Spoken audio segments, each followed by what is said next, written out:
Assalamualaikum warahmatullahi wabarakatuh. Waalaikumsalam warahmatullahi wabarakatuh. Dengan melaksanakan ibadah puasa, kita mendekatkan diri kepada Allah. Dengan dekat kepada Allah, maka Allah pun dekat kepada kita. Sehingga dalam hadis qudsi dikatakan, ta'arraf ilallahi firraha ya'rifka fi syiddah. Ingatlah kepada Allah di waktu kamu senang, agar Allah ingat kepada kamu di waktu kamu susah. Yang kita laksanakan kadang-kadang sebaliknya. Waktu susah kita ingat Allah, waktu senang kita lupa Allah.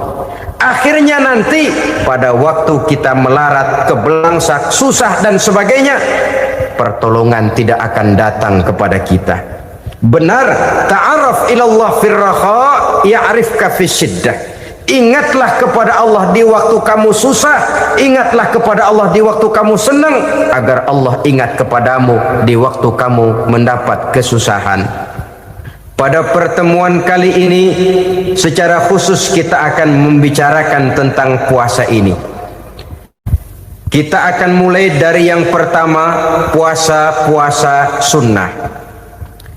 Sebagaimana yang kita maklum, sunnah adalah satu perbuatan yang apabila kita kerjakan berpahala, tapi apabila kita tinggalkan tidak merupakan dosa. Hanya saja ia merupakan barometer dan ukuran daripada orang-orang yang cinta kepada sunnah itu sendiri. Ada banyak jenis puasa sunnah ini. Yang pertama, puasa sunnah di bulan Muharram. Rasulullah sallallahu alaihi wasallam bersabda, afdalus siyami ba'da Ramadan syahrullahil Muharram wa afdalus salati ba'dal fariḍah salatul lail. Diriwayatkan oleh Muslim dari Abi Hurairah. Puasa yang paling utama sesudah puasa Ramadan tidak lain adalah puasa di bulan Muharram, dan solat yang paling afdal sesudah solat yang wajib adalah solat pada sepertiga malam yang akhir. Puasa di bulan Muharram merupakan puasa sunnah dan mempunyai nilai yang sangat besar dalam pandangan Allah Subhanahu wa ta'ala. Buat mereka yang mampu melaksanakan puasa sunnah di bulan Muharram ini, boleh melaksanakannya selama 10 hari. Hari yang pertama boleh juga 3 hari saja, atau setidak-tidaknya 1 hari daripada bulan Muharram. Yang kedua, puasa 10 hari daripada bulan Zulhijjah. Karena bulan Zulhijjah ini memang termasuk bulan yang dimuliakan oleh Allah Subhanahu wa ta'ala. Pertama, di sana ada hari Tarwiyah, ada hari Arafah, ada hari kurban, ada talbiyah, ada pelaksanaan haji dengan segala manasiknya. Maka puasa sunnah di bulan Zulhijjah merupakan amalan yang sangat utama dan besar pahalanya dalam pandangan Allah Azza wa Jalla. Sebagian ulama menjelaskan, man shoma hazihil ayyam akramahullahu bi asri asya'in. Siapa orang yang melaksanakan ibadah puasa sunnah pada hari-hari 10 di bulan Zulhijjah ini, Allah Subhanahu wa ta'ala akan memuliakannya dengan 10 macam perkara. Saudara, ini keuntungannya. Yang pertama, orang yang puasa di hari-hari 10 bulan Zulhijjah diberikan al-barakah fi umrihi, diberikan keberkahan pada umurnya. Setiap kita ingin memperoleh umur yang berkah. Umur yang berkah itu yang bagaimana? Apa yang jumlahnya panjang? Mungkin. Tetapi yang jelas, umur yang berkah ini adalah umur yang bisa dipertanggungjawabkan di hadapan Allah Subhanahu wa ta'ala. Artinya umur yang diisi penuh dengan kebajikan, umur yang diisi dengan segala macam kegiatan ibadah, dan umur yang dengan demikian sungguh pun kita sudah mati, jasad terkubur dalam tanah, nama kita akan tetap hidup, dikenal orang oleh karena kebajikan yang kita kerjakan. Saya kira akan lebih merupakan azab ketimbang nikmat kalau orang diberikan umur panjang tapi hanya untuk menumpuk-numpuk dosa saja. Kan lebih baik mana? Umur pendek banyak pahala, umur panjang banyak dosa. Lebih baik mana? Saya yakin yang paling baik tentu umur panjang banyak pahala. Paling sial umur pendek dosa melulu. Sudah diberikan umur pendek tidak seberapa, dosa berlipat ganda. Itu kalau orang kampung bilang tekor namanya. Rugi. Umur pendek hanya untuk menumpuk-numpuk dosa. Boleh jadi kalau umat-umat zaman dulu, saudara, mereka diberikan umur panjang. Nabi Adam, kita tahu Nabi Adam itu 2000 tahun umurnya. Nabi Nuh 950 tahun. Umatnya ya rata-rata segitu itu. Nah, kalau mereka misalnya punya umur 800 tahun, lalu 200 tahun mereka melakukan dosa, kan masih punya restan 600 tahun untuk taubat. Karena umurnya diberikan jatah panjang. Kita ini oleh Allah Subhanahu wa taala, umat Nabi Muhammad ini umurnya pendek-pendek. Kalau nyontoh Nabi 63 tahun saja. Kalau diberikan 70 tahun umur kita sekarang, itu sudah dapat jatah lebih 7 tahun. Alhamdulillah bahwa Allah memberikan saat-saat, waktu-waktu, tempat-tempat yang punya nilai istimewa, sehingga umur yang pendek ini bisa bernilai panjang, nilai ibadahnya bisa bernilai pahala seperti umat yang berumur panjang dahulu itu. Karena itu manfaatkan umur dengan baik, dan salah satu keberkahan daripada umur akan datang dengan melaksanakan ibadah puasa sunnah. Ini yang pertama. Yang kedua, az-ziyadatu fi malihi, diberikan tambahan hartanya, menjadi orang kaya. Kaya apa? Kaya hati setidak-tidaknya. Karena dengan tekun dan rajin melaksanakan ibadah puasa yang segera tertanam dalam jiwa seseorang, merasakan cukup di dalam kehidupan. Itulah dia orang yang paling kaya, orang yang hidupnya paling cukup. Kalau orang sudah merasa cukup dalam hidupnya, maka itulah dia orang yang kaya. Saudara-saudara kaum muslimin rahimakumullah, puasa sunnah memberikan tambahan harta, usahanya berkembang, dengan demikian membawa keberkahan, hartanya makin bertambah, akan menunjang ibadahnya kepada Allah, lebih memantapkan dan membawa ketenangan dalam hidupnya. Itu termasuk berkahnya melaksanakan puasa sunnah itu. Yang ketiga, al-hifzu fi iyalihi, diberikan penjagaan, perlindungan terhadap keluarganya. Anaknya sehat, sanak famili dan handai tolannya terjaga dan terpelihara dari segala malapetaka, dari segala mara bahaya. Kesehatannya terjamin dan terpelihara. Itu sudah merupakan modal yang sangat besar di dalam kita mengarungi kehidupan. Sebab rasanya sulit untuk bahagia. Duit kita banyak sekali. Usaha kita selalu mendatangkan untung yang berlipat ganda. Tapi sebentar-sebentar anak kita sakit, yang ampek, yang korengan, yang kena musibah, ndak karu-karuan sakit, berobat sampai jutaan rupiah. Itu kan sudah tidak membawa kebahagiaan. Uang masuk yang begitu banyak jumlahnya, habis akhirnya untuk berobat saja. Sebenarnya hitung-hitung ya seri-seri juga. Usaha berhasil, duit banyak, habis untuk berobat. Lah sama juga saudara-saudara. Jadi dengan demikian, biar duit kita banyak, asal keluarga pada sehat saja, udah enak bener itu.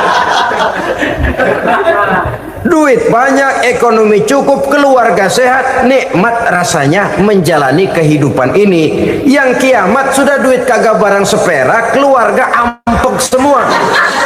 Kiamat sudah. Saudara hadirin yang saya hormati, jadi yang ketiga, Allah memberikan pemeliharaan terhadap keluarganya. Satu kali orang dipelihara Allah, tidak satu kekuatan pun yang bisa mencelakakan. Satu kali orang disengsarakan Allah, tidak satu tenaga pun yang mampu menyelamatkannya. Itulah sebabnya perlindungan Allah, pemeliharaan Allah terhadap diri dan keluarga sangat kita perlukan di dalam kehidupan ini. Dengan melaksanakan ibadah puasa, kita mendekatkan diri kepada Allah. Dengan dekat kepada Allah, maka Allah pun dekat kepada kita. Sehingga dalam hadis qudsi dikatakan, ta'arraf ilallahi firraha ya'rifka fi syiddah. Ingatlah kepada Allah di waktu kamu senang, agar Allah ingat kepada kamu di waktu kamu susah. Yang kita laksanakan kadang-kadang sebaliknya. Waktu susah kita ingat Allah, waktu senang kita lupa Allah. Akhirnya nanti pada waktu kita melarat, kebelangsak, susah dan sebagainya, pertolongan tidak akan datang kepada kita. Benar, ta'arraf ilallah firraha ya'rifka fi syiddah. Ingatlah kepada Allah di waktu kamu susah, ingatlah kepada Allah di waktu kamu senang, agar Allah ingat kepadamu di waktu kamu mendapat kesusahan. Umumnya watak manusia memang kalau sudah dapat susah, ingat kepada Allah. Waktu duduk, waktu berbaring, sambil tidur, dalam segala keadaan Allah disebutnya, Allah dimintakan pertolongannya. Tapi dikala dia berada pada posisi di atas angin, merasa senang, bahagia, Allah terlupakan. Saudara-saudara kaum muslimin, itu yang ketiga. Yang keempat, at-takfiru li sayyiatihi. Orang yang melaksanakan puasa sunnah itu diampuni segala dosa dan kesalahan yang telah dilakukannya. Dan yang kelima, at-tad'ifu li hasanatihi. Diberikan balasan yang berlipat ganda dari segala kebaikan yang dikerjakannya. 1 berbalas 7, 7 bisa berbalas 10, 10 masih berbalas 100, masih ditambah dengan wallahu yudha'ifu liman yasha. Allah melipat gandakan pahala orang-orang yang dikehendakinya.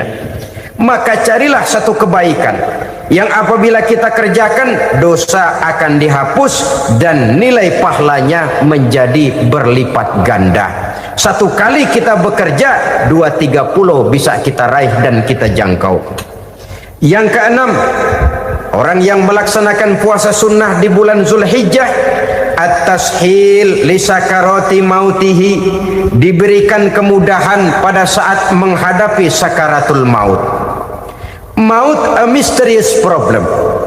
Dia adalah pintu yang setiap orang pasti akan memasukinya.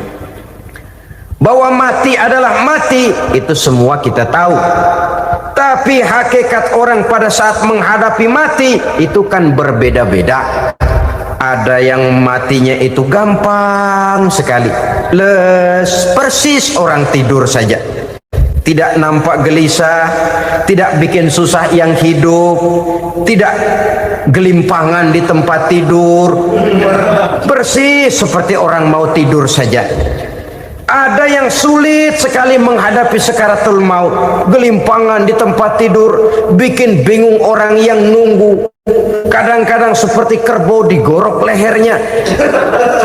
Saudara-saudara, sulit menghadapi sakaratul maut. Oleh karena itu Rasulullah sallallahu alaihi wasallam sering beliau itu kalau berdoa membaca Allahumma hawin alayya fi sakaratil maut. Ya Allah, mudahkan saya di dalam menghadapi sakaratul maut. Rasulullah saja, saudara, orang yang ibadahnya paling banyak, orang yang hatinya paling bersih, orang yang akhlaknya paling luhur, masih berdoa semacam ini. Mohon dimudahkan oleh Allah agar mudah menghadapi sakaratul maut. Apalagi kita. Terus terang kita ini paling-paling kelas mukhtalid. Bangsa sama pahala mau sama dosa doyan. Lebih perlu lagi menghadapi sakaratul maut, sehingga apabila malaikat maut datang menjemput nyawa kita, dimudahkan, jangan dibikin sulit, supaya mudah. Jadilah orang baik-baik. Biasanya kalau banyak yang mati, malaikat maut juga kali main-mainin dulu tuh orang, utak-atik, ditakut-takutin dan segala macam. Saudara hadirin yang saya hormati, maka menghadapi sakaratul maut ini merupakan kunci. Apakah seseorang bisa husnul khatimah atau bisa su'ul khatimah? Salah satu jalan untuk memudahkan diri menghadapi sakaratul maut, melaksanakan puasa sunnah di bulan Zulhijjah ini.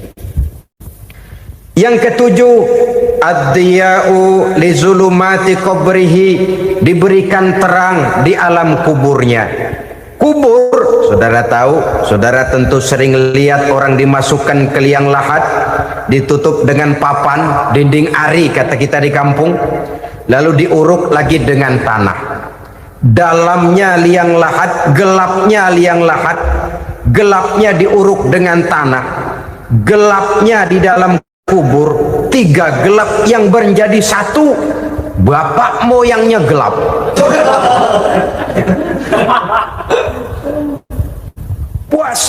Puasa sunnah ini merupakan terang di alam kubur kita nanti.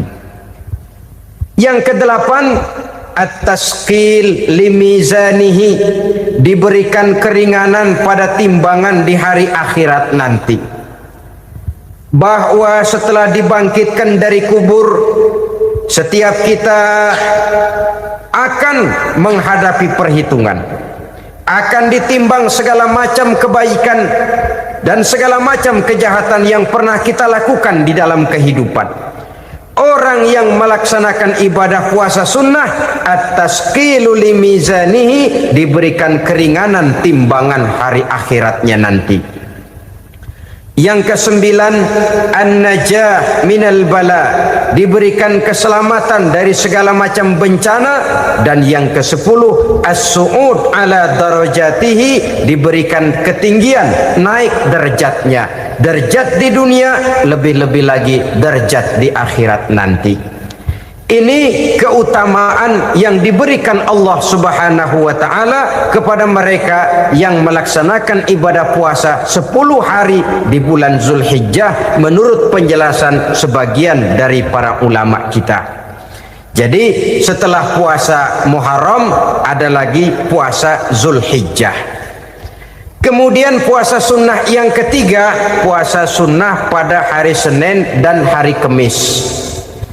Apa sumber hukumnya? Diriwayatkan oleh Imam Muslim dari Abi Qatadah, Rasulullah sallallahu alaihi wasallam ditanya tentang puasa pada hari Senin. Kenapa Rasul melakukan itu? Beliau menjawab, zalika yaumu wulidtu fihi wa yaumu bu'istu au unzila alayya fihi. Hari Senin itu adalah hari di mana aku dilahirkan dan hari di mana aku dibangkitkan. Wahyu pertama turun kepadaku pun pada hari itu. Maka sunnah melaksanakan puasa pada hari itu. Adapun hari Kamis, ada hadis yang diriwayatkan oleh Imam Turmuzi dari Abi Hurairah, Nabi bersabda, tu'radul a'malu yaumul isnaini wal khamisi fa uhibbu ay yu'radu amali wa ana shaim. Disetor amal setiap manusia pada hari Senin dan pada hari Kamis.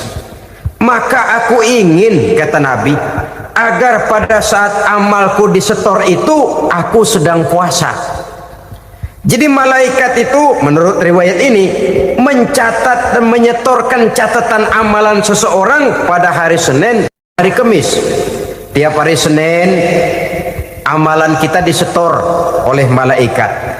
Catatan terakhir tentu yang sedang kita kerjakan, sehingga yang masuk daftar, saya tinggalkan orang ini, dia sedang puasa.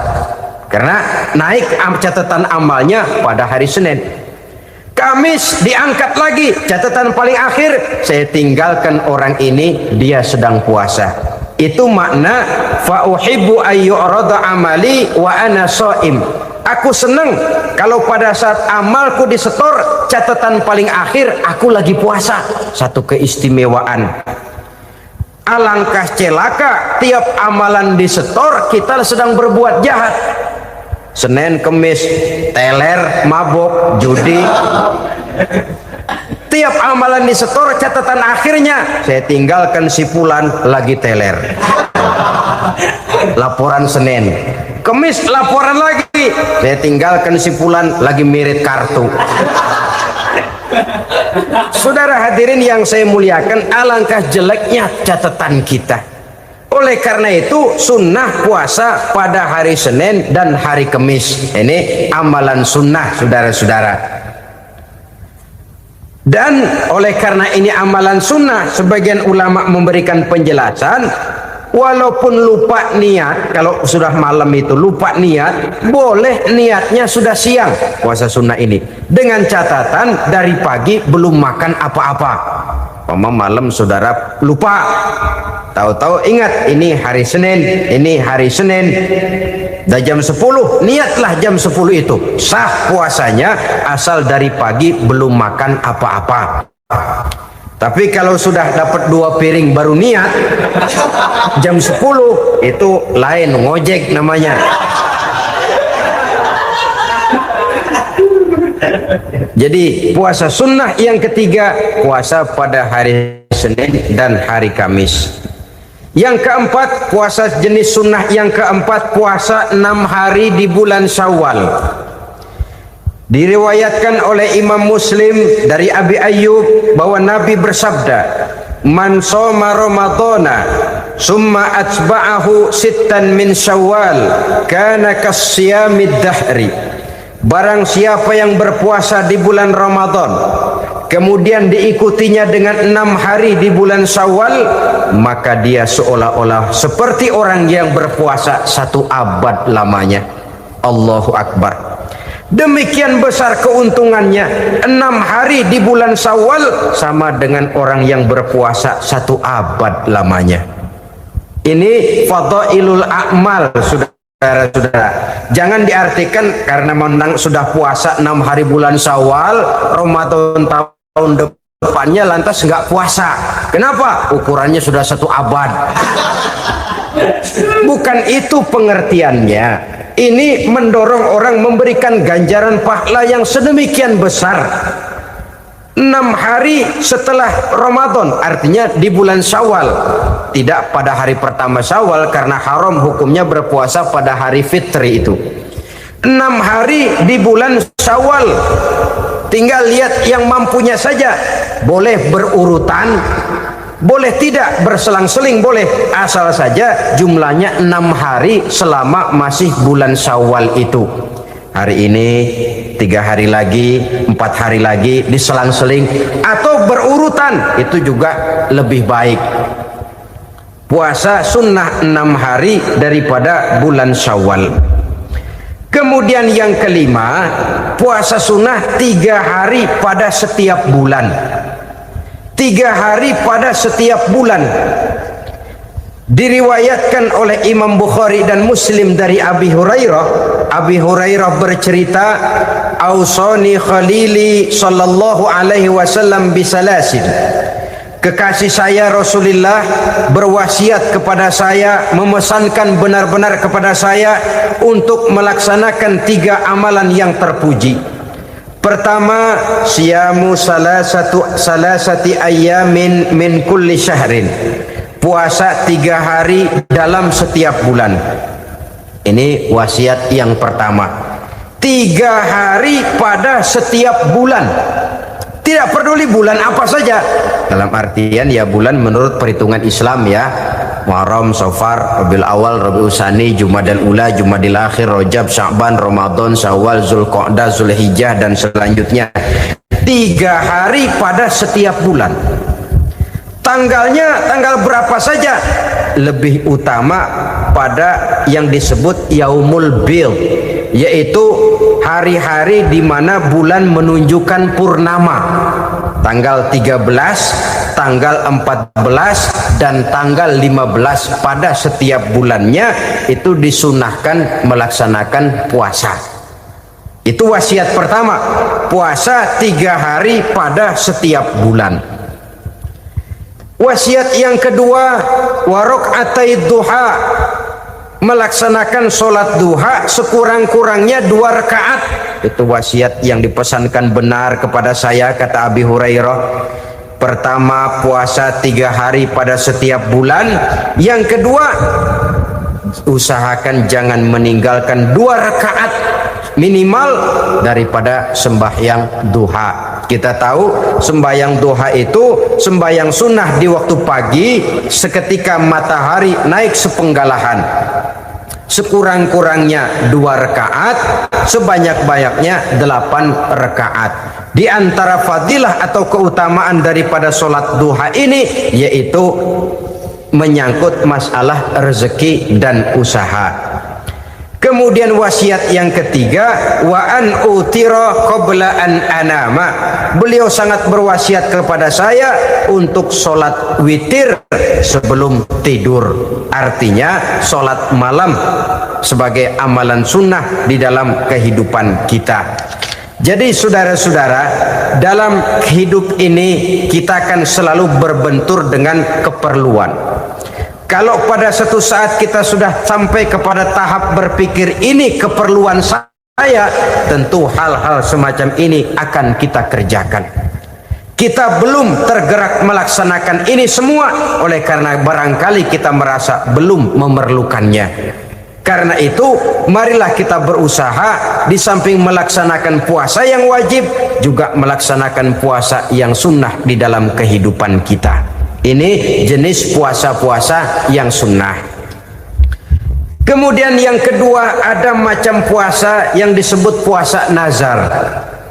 Hukum pelaksanaannya wajib apabila nazarnya sudah terwujud. Puasa nazar, puasa yang dikaitkan dengan suatu persoalan. Umpamanya, kalau saya lulus ujian, saya akan puasa 1 minggu lamanya. Begitu ujiannya ternyata lulus, dia wajib bayar nazarnya. Puasa 7 hari, tidak lagi sunnah tapi wajib karena dia nazarkan. Asal saja tidak sah nazar kepada yang makruh apalagi kepada yang haram. Umpamanya nazar kalau tembus 6 nomor mau puasa 3 hari. Itu nazar semacam itu bukan saja tidak sah tapi haram hukumnya. Tidak boleh nazar kepada yang makruh apalagi kepada yang haram. Jadi apabila maksud yang sudah kita niatkan tercapai, wajiblah nazar itu dibayar, yaitu kalau nazarnya sunnah melaksanakan ibadah puasa.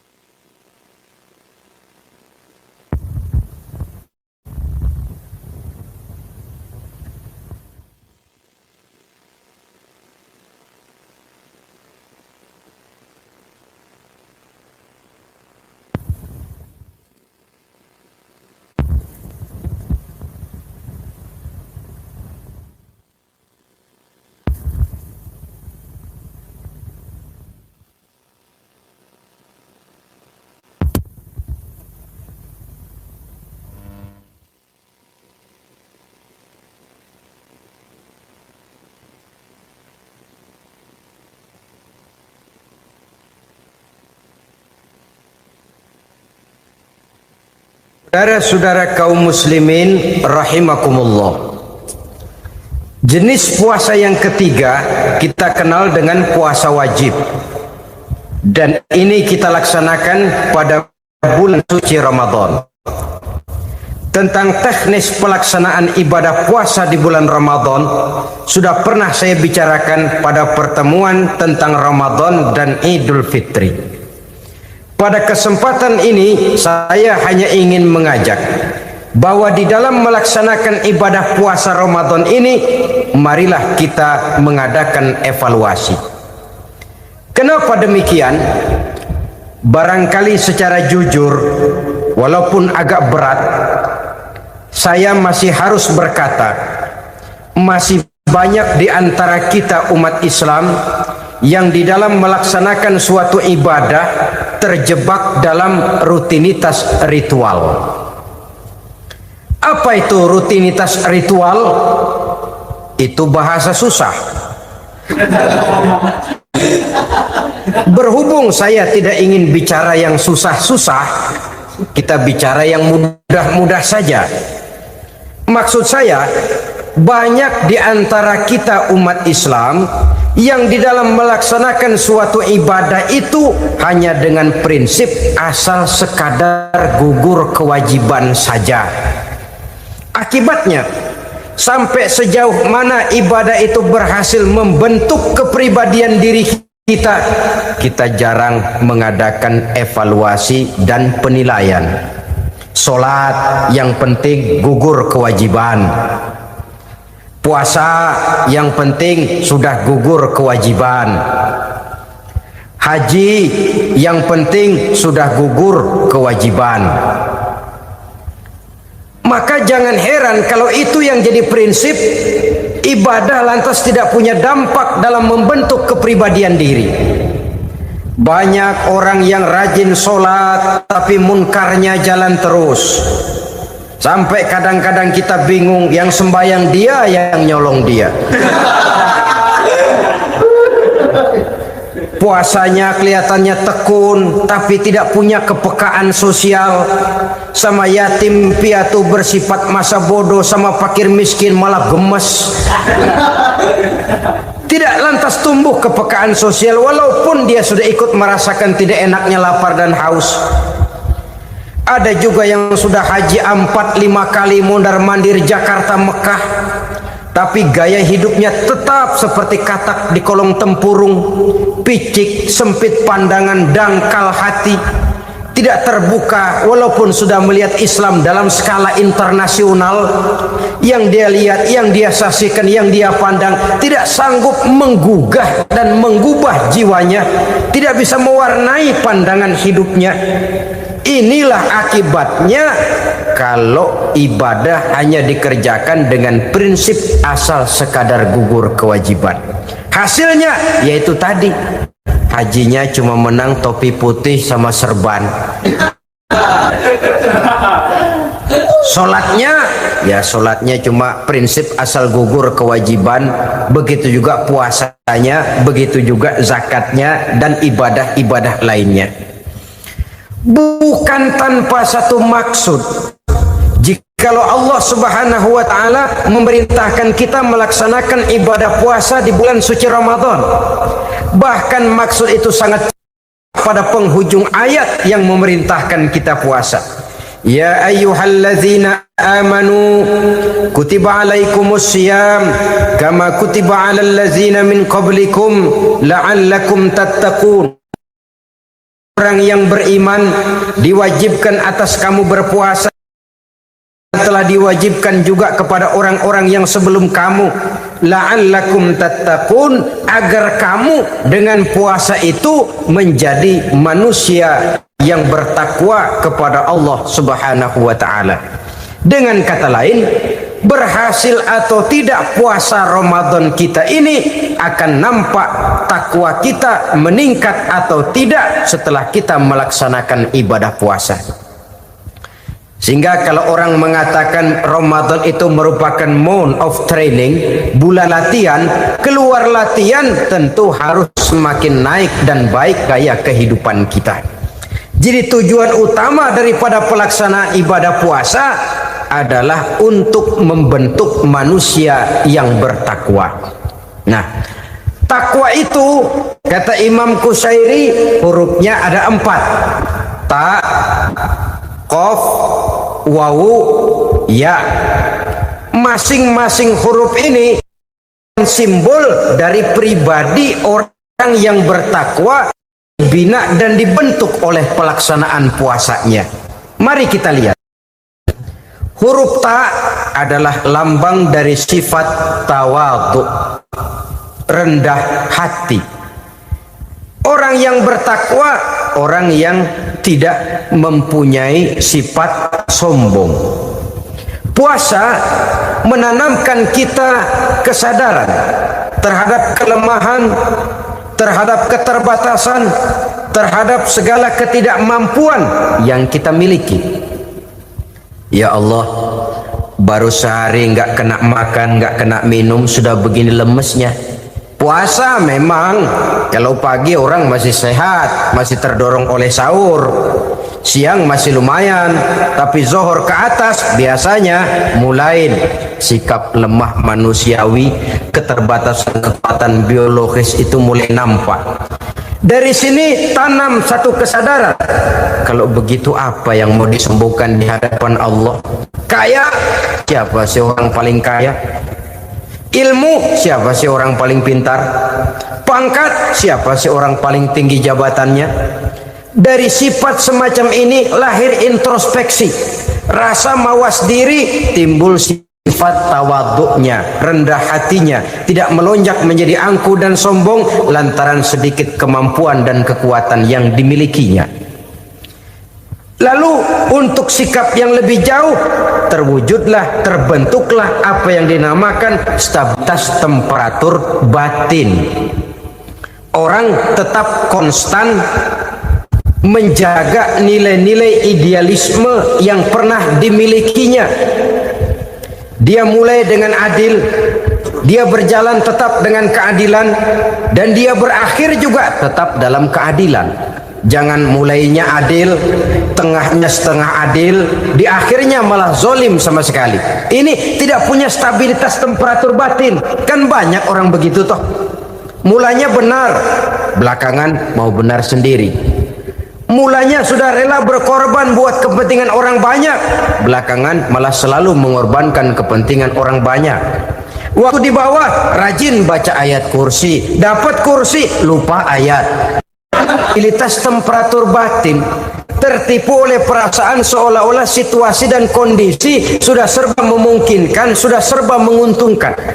Orang yang dibentuk pribadinya oleh pelaksanaan ibadah puasa, dia sadar apapun keberhasilannya, apapun kedudukannya, apapun nilai kekayaannya, itu cuma sebagian kecil sekali dari apa yang ada pada zat Allah Subhanahu wa ta'ala. Hati tidak takabur, sesuai dengan namanya takabur dari kalimat takabbaro ya takabbaru, membesar-besarkan diri. Orang yang suka membesar-besarkan diri, orang yang tidak yakin bahwa dirinya orang besar, lalu dibesar-besarkan dirinya. Sebenarnya itu sudah satu sikap di mana dia tidak percaya kepada diri sendiri. Dirinya sebenarnya bukan apa-apa, cuma ingin dianggap besar, lalu dibesar-besarkan. Takabbur namanya. Puasa sekali lagi melatih kita menanamkan kesadaran akan kelemahan dan keterbatasan kita sebagai makhluk. Itu sikap tawadhu. Fir'aun, saudara tahu Fir'aun? Lama-lama dia jadi raja, lupa diri dan lupa daratan, melonjak menjadi angku dan sombong sampai kepada puncak kekurang ajarannya, memproklamirkan dirinya menjadi Tuhan. Hitler juga begitu. Pendeknya orang manakala tidak ada kesadaran tentang dari mana segalanya berasal dan kemana segalanya akan kembali, dia mudah out of control. Kalau sudah out of control, maka dia akan melakukan perbuatan yang melampaui batas. Itu yang pertama. Jadi orang takwa, orang yang rendah hati, salah satu tujuan daripada pelaksanaan ibadah puasa menanamkan sikap rendah hati. Dari sikap rendah hati ini yang timbul lalu apa? Kepekaan sosial. Kalau saya puasa, saya sudah merasakan bagaimana tidak enaknya lapar. Saya sudah merasakan bagaimana tidak enaknya haus. Tapi bagaimanapun, saya lapar cuma sebentar, saya haus cuma sebentar. Selesai maghrib, lapar saya hilang, haus saya hilang. Bagaimana yatim piatu? orang-orang tua jompo yang perlu santunan, orang-orang miskin yang terkapar di kolong-kolong jembatan, yang tiap hari merasakan perasaan seperti ini tanpa tahu kapan hidup dan nasibnya akan berubah, tidur beratapkan langit berselimut koran. Kalau demikian saya ini beruntung, kalau demikian apa yang bisa saya lakukan untuk mereka? Kepekaan sosial ini lalu timbul dalam apa yang orang sekarang namakan solidaritas kesetiakawanan sosial. Hidup tidak hanya untuk kepentingan diri dan perutnya sendiri saja, tapi mau menolong, mau membantu orang yang memang memerlukan bantuan dan pertolongan itu sendiri. Jangan setelah tahu lapar tidak enak, haus tidak enak, tapi kita tidak mau tenggang rasa, tidak mau timbang rasa. Begini loh tidak enaknya lapar, begini loh tidak enaknya haus. Ini terjadi pada diri saya. Saya masih mampu, masih berbuka puasa. Bagaimana yang tiap hari merasakan seperti ini? Tidak Ramadan, tidak Syawal, tidak Zulqa'dah, tidak Zulhijjah, selalu kelaparan dan kehausan. Dari sana timbul kepekaan sosial. Lalu lahirlah sikap pemurah, dermawan, mau menoleh ke kiri dan ke kanan. Bahkan Al-Quran itu sampai mengancam betul. Ara'aita allazi yukadzibu bid-din fadzalika allazi yad'ul yatim wa la mendustakan agama. Islam mendustakan Islam. Salat dia tapi mendustakan salat. Puasa dia tapi mendustakan puasa. Siapa mereka itu?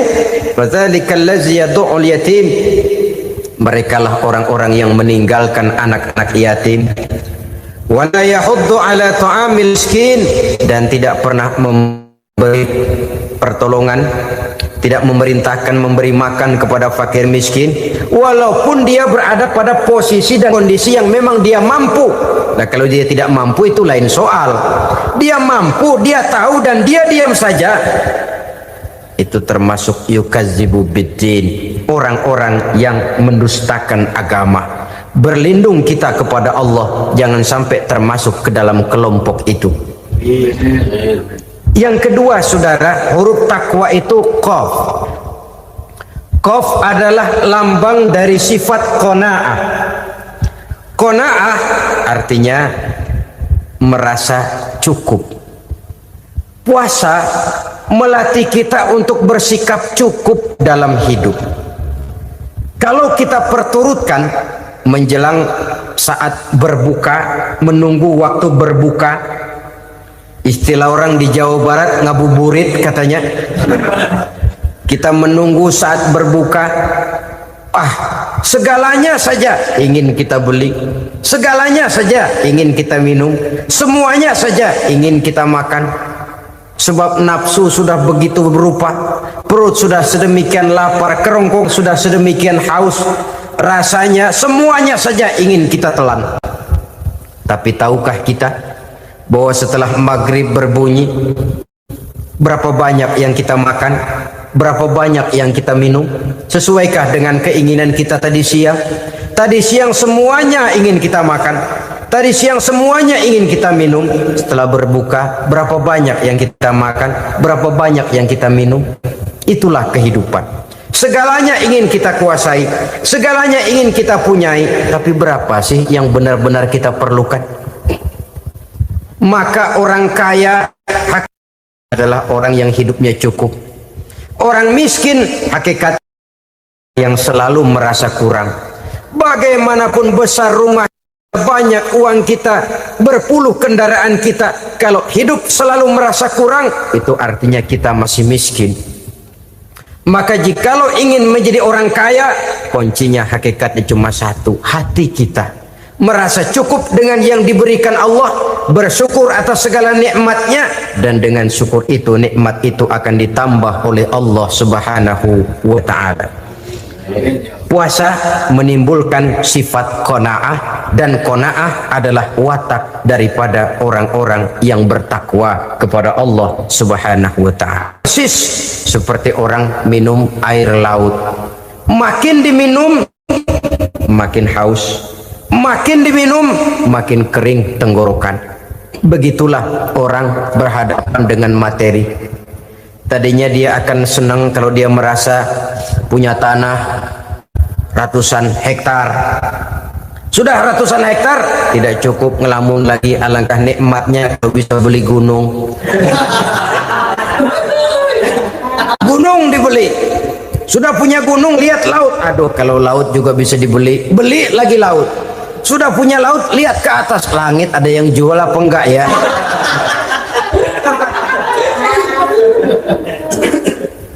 Seperti orang berhadapan dengan air laut yang makin diminum makin membuat kita haus dan makin kering tenggorokan ini. Maka itu harus dihentikan. Sikap untuk menghentikan itu tidak lain adalah dengan sifat qanaah itu tadi. Merasa cukup dengan apa yang diberikan Allah, mensyukuri nikmatnya. Itu yang kedua. Yang ketiga, pada kalimat takwa ada huruf wawu. Wawu adalah simbol dari sifat wara dengan ain. Wara, orang yang terpelihara dirinya baik dari yang syubhat, lebih-lebih dari yang haram. Syubhat, saudara tahu, barang yang remeng-remeng. Tapi sungguh pun remeng-remeng, kira-kira prosentasenya 70-30. 70% haram, 30% kemungkinan halalnya. Maka yang syubhat lebih baik dijauhi daripada diambil. Orang yang punya kepribadian wara, dirinya terpelihara, jangankan dari yang haram, dari yang syubhat saja dia sanggup menjaga dan memelihara dirinya. Oleh karena itu saya heran kalau orang di bulan Ramadan dia sanggup menjaga diri di waktu siang dari jenis makanan yang halal, dari jenis minuman yang haram. Ada tahu nganggur di meja siang, enggak dia makan. Ada air teh nganggur di meja siang, enggak dia makan. Padahal itu jenis makanan dan minuman yang halal. Tapi ketika datang maghrib, dia berbuka dengan makanan yang dibeli dari uang yang dihasilkan dengan cara yang haram. Bukankah itu sesuatu yang terbalik? Bukankah dengan demikian sudah tidak lagi menimbulkan sikap yang bisa memelihara dan menjaga kepribadian diri? Orang yang membiasakan diri terpelihara dari yang syubhat apalagi yang haram, maka baik yang dipakainya, yang diminumnya, yang dimakannya terdirilah dari barang-barang yang baik yang dihalalkan oleh agama. Wara. Kemudian yang keempat, pada huruf kalimat takwa ada huruf yakin. Huruf ya simbol dari sifat yakin. Orang yang puasa dibentuk kepribadiannya mempunyai satu keyakinan yang tangguh, dan keyakinan adalah ciri daripada orang yang takwa. Kita lihat yang dipanggil melaksanakan ibadah puasa ini kan iman. Karena memang sulit untuk melaksanakan puasa kalau tidak iman yang jadi dasar. Setidaknya seperti sudah pernah saya sampaikan, ibadah puasa ini memang sulit terkena penyakit show. Kalau kita sholat barangkali terangsang karena kelihatan orang lain. Kalau kita pergi haji mungkin jadi sugesti karena orang banyak tahu. Kalau kita bayar kita jadi terangsang karena banyak orang lihat. Tapi kalau sudah puasa, puasa itu kan yang tahu cuma kita dan Allah saja. Ya, kita sholat, orang lain lihat, kita jadi rada semangat. Kita pergi haji, orang lain banyak ngantar, kita semangat. Kita bayar zakat, orang lain banyak saksikan, kita bersemangat. Tapi kita puasa, siapa yang mau nyaksiin kita puasa? Siapa yang mau memuji kita puasa? Siapa yang mau menyanjung kita puasa? Itu cuma urusan kita dan Allah. Oleh karenanya dasar daripada pelaksanaan ibadah yang haus mencedik tenggorokan segalanya jadi nikmatan. Tidak ada kerja yang lebih indah selain kerja yang didasarkan kepada satu keyakinan bahwa yang kita kerjakan itu adalah sesuatu yang benar. Dalam hal ini sesuatu yang diperintahkan oleh Allah Subhanahu wa taala kepada kita. Saudara-saudara kaum muslimin rahimakumullah. Demikianlah titik evaluasi kita Jangan berpuasa hanya dengan prinsip asal sekadar menggugurkan kewajiban saja, yang akan berakibat Ramadan tahun ini berakhir begitu, Ramadan terjebak menjalani rutinitas ritualnya saja. Bahkan kadang-kadang yang nyata betul, Nabi menganjurkan tingkatkan ibadah pada 10 hari yang akhir di bulan Ramadan, tanggal 20 sampai akhir Ramadan. Yang kita praktekkan malah kegiatan ibadah kita justru menurun pada 20 Ramadan yang akhir. Coba lihat 20 Ramadan ke atas, itu pasukan tarawih paling kelas 60-70 tahun ke atas. Kemana yang lain? Sudah berpikir menghadapi lebaran, berpikir pulang mudik, berpikir macam-macam. Akibatnya konsentrasi ibadah lalu buyar. Dianjurkan Rasul, tingkatkan ibadah pada 10 hari yang terakhir. Kita malah makin ke akhir makin lancip.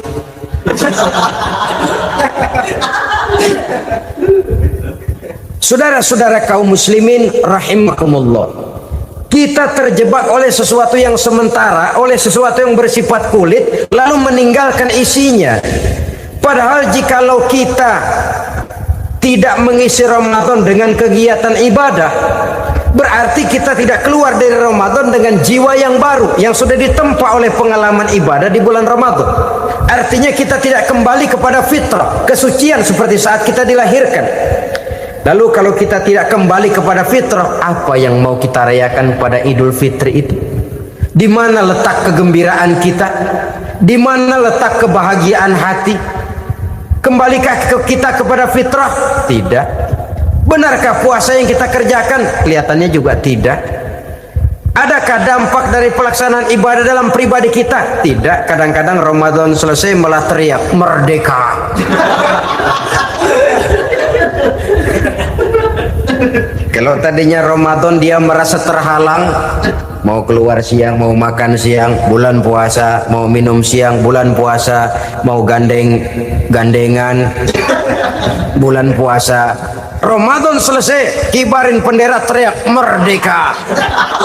Lalu kembali merajalela. Saudara-saudara, dampaknya tidak akan kelihatan. Padahal puasa yang baik, la'allakum tattaqun, membentuk manusia yang bertakwa kepada Allah Azza wa Jalla.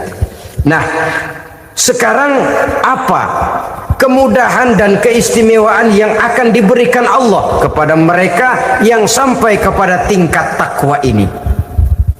Al-Quran menjelaskan, pertama, may yattaqillaha yaj'al lahu makhraja. Barang siapa yang bertakwa kepada Allah Subhanahu wa taala, maka dia akan diberikan makhraja. Makhraja itu jalan keluar dari segala macam kesulitan. Jalan keluarnya ada saja.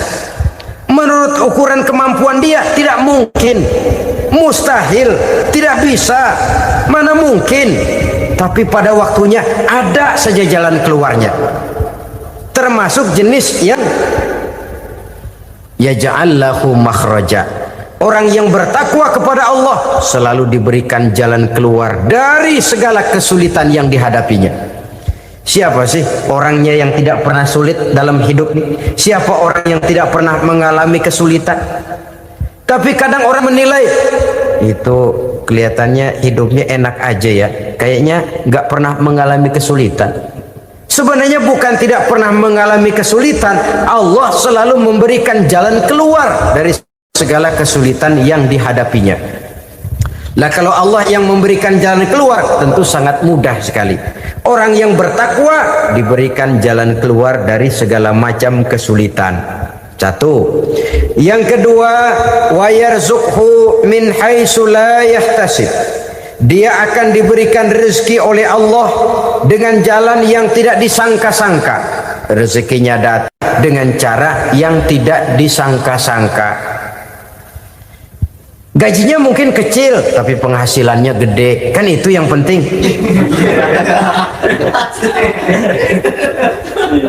Gaji dan penghasilan kan lain tuh. Boleh jadi gaji kecil, asal penghasilan gede, kan nikmat hidup itu. Nah, penghasilan ini ada yang bisa kita perkirakan, Bisa kita perkirakan, misalnya gaji itu tadi. Kalau saya kerja, gaji saya begini. Ada rezeki yang masuk min haitsu la yahtasib.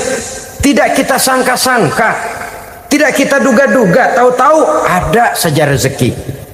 Datang orang bawa persoalan yang mendatangkan hasil. Sebab rezeki, jodoh, maut memang seperti bayangan. Kita uber-uber dia lari, kita diem dia diem. Kan gemesin itu. Bayang-bayang itu begitu. Kita kejar, dia lari. Rezeki juga begitu. Kita diem, dia diem. Setengah mati yang namanya rezeki kita cari, kita uber. Ngobek sampai ratusan bohong kita kerjain. Tapi memang belum waktunya, ya sulit untuk tembus. Tapi kadang-kadang giliran kita nongkrong di rumah, datang orang bawain rezeki. Itulah yang namanya rezeki. Tapi ini untuk orang yang bertakwa.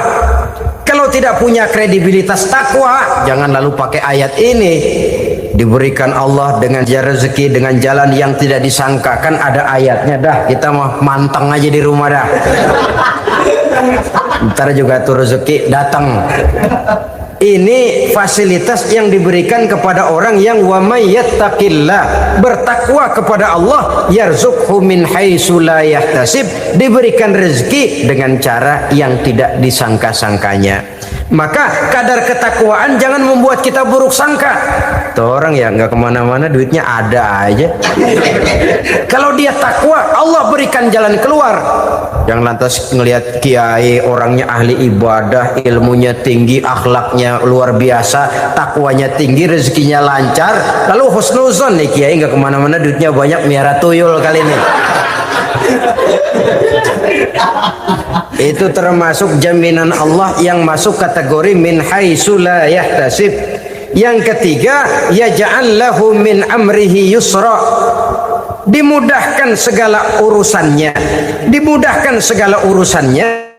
Kemudian yang keempat, yukaffir anhu sayyiatihi wa yu'azzim lahu ajra, diampuni segala kesalahannya dan dibesarkan pahala kebaikan yang dikerjakannya.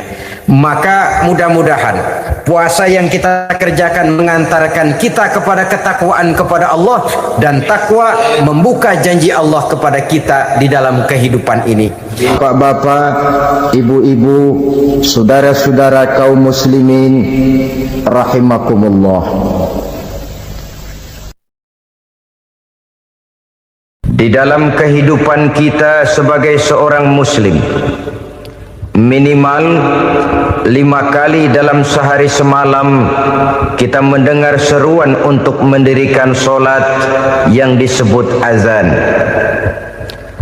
Ada kalimat menarik di dalam kalimat azan itu, yakni seruan hayya 'alal falah, marilah menuju kepada keberuntungan, marilah meraih kemenangan. Seruan ini adalah kecenderungan dari setiap manusia, apapun warna kulitnya. Artinya, setiap orang dalam hidup selalu ingin meraih dan mencari kemenangan. Kemenangan akan melahirkan kepuasan batin, dan kepuasan batin memberikan kebahagiaan. Sedangkan kekalahan melahirkan penderitaan batin, dan penderitaan batin menjerumuskan seseorang di dalam berbagai bentuk kerugian. Jikalau inilah seruan azan, maka masalahnya ialah apa yang menyebabkan kita meraih kemenangan. Al-Quranul Karim memberikan tuntunan dan ajaran kepada kita bahwa orang-orang yang memperoleh kemenangan itu tidak lain adalah orang-orang yang bertakwa. Hanyalah mereka yang bertakwa kepada Allah Subhanahu wa ta'ala pada akhirnya akan tampil sebagai pemenang. Lalu siapa orang yang bertakwa itu? Dijelaskan dalam awal-awal Al-Baqarah, orang yang bertakwa yang akan meraih kemenangan. Pertama, allazina yu'minuna bil ghaib, yaitu orang-orang yang beriman kepada yang gaib. percaya bahwa ada alam yang gaib, alam yang abstrak, alam yang tidak bisa dijangkau oleh salah satu daripada panca indera kita. Mereka percaya dan beriman kepada adanya malaikat, beriman kepada adanya iblis dan jin, beriman kepada adanya alam kubur, beriman kepada adanya alam mahsyar, beriman kepada adanya alam akhirat, beriman kepada adanya surga dan neraka. Beriman bukan cuma sekedar beriman dalam ucapan bibir saja, tetapi beriman yang nilai iman itu mampu mewarnai gerak dan gaya hidupnya. Iman yang meresap sampai ke tulang sumsum, kemudian memberikan dampak positif di dalam kehidupan manusia. Alam, kita tahu, adalah sesuatu yang selain Allah, dan Allah bukanlah alam. Apapun namanya selain daripada Allah, itu adalah alam. Alam pada hakikatnya terbagi menjadi dua. Ada alam syahadah, alam nyata, alam konkret, alam yang bisa dijangkau oleh salah satu indera kita. Kemudian ada alam ghaib, alam yang tidak bisa dijangkau oleh panca indera kita, alam metafisika, alam abstrak, alam yang wajib kita imani keberadaannya. Kita percaya bahwa malaikat itu ada. Kita percaya kepada jin, bahwa jin itu ada. Kita percaya kepada adanya iblis dan setan. Bukan percaya kepada iblis dan setannya, percaya bahwa iblis dan setan itu ada. Itu termasuk salah satu daripada sifat orang yang bertakwa kepada Allah. Saudara-saudara kaum muslimin rahimakumullah, kecenderungan pembangunan yang lebih bersifat materialistis biasanya menggeser aspek kehidupan rohani. Orang berpikir empiri, dan dalam pola pikir yang demikian, maka alam gaib tidak lagi mendapat perhatian. Aspek kehidupan yang bersifat rohaniah malah mulai ditinggalkan. Akibatnya terjadilah kepincangan di dalam kehidupan kita. Pernah ada satu pengalaman pribadi dalam perjalanan kembali ke tanah air. Dalam pesawat di sebelah kanan saya duduklah seorang Jerman namanya Heiner Simonsen. Iseng saya ajak kenalan, saya ajak ngobrol, saya tanya dia. Saya bilang, Mas Heiner ini, kalau pesawat yang kita tumpangi ini jatuh ke bawah, kira-kira apa yang bakal terjadi, Mas? Dia bilang, kita semua akan mati. Begitu? Ya. Oke. Apa itu mati? Tanya saya. Dia bilang, untuk tahu apa itu mati, kita harus tahu lebih dahulu apa itu hidup. Saya pikir nih bule bisa ngomong juga. Baiklah kata saya. Apa hidup menurut Anda itu? Oh, hidup itu dia bilang, kalau seluruh anggota badan kita bekerja secara normal, paru-paru memompa darah secara normal, jantung berdetak secara normal, sel-sel tubuh bekerja secara fit, dan organisme tubuh hanya mau bekerja secara normal, dia bilang, kalau kita memberi makan yang cukup, menu yang teratur, dan gizi yang lengkap. Saya bilang, kesimpulannya apa, Ner? Dia jawab, hidup adalah dari tangan ke mulut. Life is from the hand to the mouth, kata dia. Hidup adalah dari tangan ke mulut. Jadi masalah hidup tidak lebih daripada masalah isi perut. Orang pergi pagi, pulang sore, peras keringat, banting tulang, perut yang dibelain. Saya bilang, you are wrong. Sampean salah, Ner. Kamu orang Islam bukan? Bukan. Pantas. Kenapa saya salah? Dia bilang, ya jelas salah. Salahnya di mana? Kamu ini manusia. Kalau hidup cuma dari tangan ke mulut, saya bilang kambing di kampung saya juga begitu pikirannya, Ner. Itu kambing di kampung saya, asal perutnya kenyang sudah hidup dia. Perkara besok bagaimana, lusa prospeknya macam mana, bulan depan ada apa, kambing nggak pernah mikir. Di kampung saya kambing juga pikirannya begitu. Kamu Kristen ya? Tadinya. Loh kok tadinya, lalu apa sekarang kamu ini? Dia bilang sekarang saya netral. Saya tidak beragama, tapi saya percaya kepada Tuhan sebagai pencipta alam. Saya ingat benar dia bilang, I haven't any religious, but I believe to God as the creator of the world. Kenapa bisa netral begitu, Ner? Habis saya bingung katanya. Islam bilang Islam baik, Kristen bilang Kristen baik, Hindu Buddha bilang Hindu Buddha baik, semua agama baik. Saya netral sekalian, nggak beragama. Yang penting saya percaya kepada Tuhan. Saya bilang, Ner, kamu ini kayak orang mau beli celana. Lalu bingung. Yang satu bilang Levi's bagus, yang satu bilang Blue Jean hebat, yang satu bilang Wool England hebat. Celana ini hebat, celana itu bagus, celana ini hebat. Semua celana bagus, kamu bingung. Akhirnya netral, tidak pakai celana. Itu juga salah. Saya pikir-pikir, kemudian saya melihat bahwa dua pola berpikir Henner ini nampaknya sudah mulai menggejala di lingkungan masyarakat bangsa kita. Disadari atau tidak, secara jujur kita harus berkata, dua pola pemikiran Henner ini mulai berkembang di tengah masyarakat bangsa kita. Pertama, pola pikir materialisme. Hidup adalah dari tangan ke mulut. Masalah hidup tidak lebih masalah isi perut. Itu yang perlu dibela, dan disitulah arti kehidupan. Pergi pagi, pulang sore, peras keringat, banting tulang untuk mempertahankan perut. Kalau sudah kemari cara orang berpikir, maka buat apa percaya kepada yang gaib? Untuk apa sholat? Untuk apa puasa? Untuk apa zakat? Untuk apa menghadiri majelis taklim? Tanpa kepercayaan kepada yang gaib, hidup berjalan menurut alur empiris dan materialis. Kalau sudah ke sana cara orang berpikir, biasanya orang lalu cenderung menghalalkan segala cara. Hanyalah orang yang percaya bahwa akhirat ada. Hanyalah orang yang percaya bahwa alam kubur itu ada.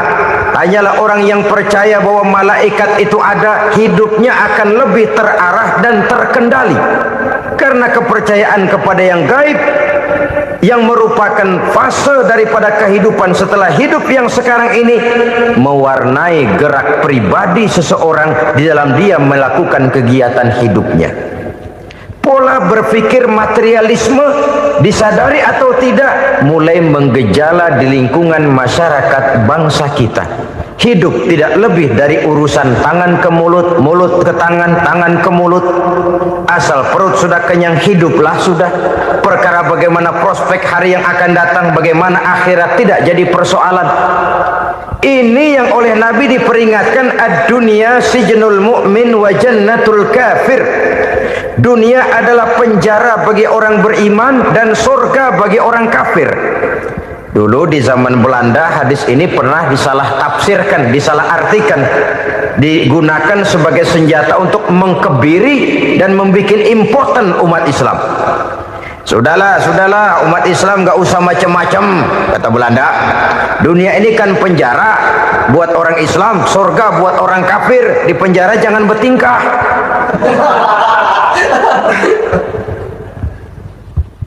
Pengertiannya tidak begitu. Dunia adalah penjara bagi orang mukmin. Artinya dalam kehidupan dunia seorang mukmin tidak bebas memperturutkan hawa nafsunya. Di penjara hawa nafsunya itu. Sebaliknya, surga bagi orang-orang kafir. Buat orang kafir, surgalah dunia ini. Mereka bebas memperturutkan hawa nafsunya. Dilarang tidak terlarang, dicegah pun tidak tercegah. Mereka hidup menurut alur bisikan nafsu mereka sendiri. Kemudian bila ajal datang, maut merenggut nyawa, selesailah surganya sampai di situ. Maka bagi orang-orang yang tidak percaya kepada adanya akhirat, kepada adanya alam gaib, surganya sebatas umurnya.